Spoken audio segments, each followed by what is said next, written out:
हिमाचल के बर्फीले पहाड़ों में एक प्राचीन गुफा थी जिसके बारे में सदियों पुरानी कहानियां प्रचलित थीं।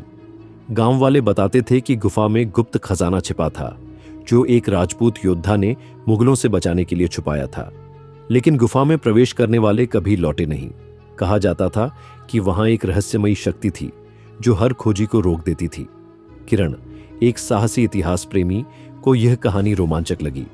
उसने अपनी दोस्त माया, एक नक्शानवीस, के साथ गुफा की खोज शुरू की। माया के पास एक पुराना नक्शा था जो गुफा का रास्ता दिखाता था। दोनों ने ठंडी हवाओं के बीच गुफा की ओर रुख किया।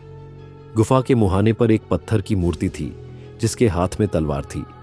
मूर्ति के पास संस्कृत में लिखा था, साहस सत्य का द्वार खोलेगा। किरण ने मूर्ति की जांच की और पाया कि तलवार हिल रही थी। उसे खींचने पर एक गुप्त द्वार खुला। माया ने डरते हुए कहा, यह खतरनाक हो सकता है। किरण ने मुस्कुराकर जवाब दिया, इतिहास डर से नहीं, साहस से लिखा जाता है। गुफा अंधेरी और ठंडी थी। दीवारों पर योद्धाओं और युद्ध के चित्र उकेरे थे। आगे बढ़ते ही उन्हें एक पत्थर का दरवाजा मिला जिस पर पहेली थी। मैं बिना आवाज बोलता हूं, बिना पैर चलता हूं, बिना हाथ छूता हूं, मैं क्या हूं? किरण ने सोचा और बोला, सपना। दरवाजा खुल गया। माया हैरान थी। किरण ने कहा, पुराने समय में सपने संदेश लाते थे। दरवाजे के पीछे एक कक्ष था जिसमें एक संदूक था। उस पर लिखा था, रणवीर सिंह का खजाना।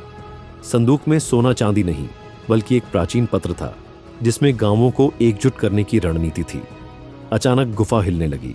माया चिल्लाई, बाहर निकलो। किरण ने पत्र उठाया और भागे। पत्थर गिरने की आवाजें थीं। किसी तरह दोनों बाहर निकले। गुफा का द्वार बंद हो गया। पत्र में एकता और साहस की कहानी थी।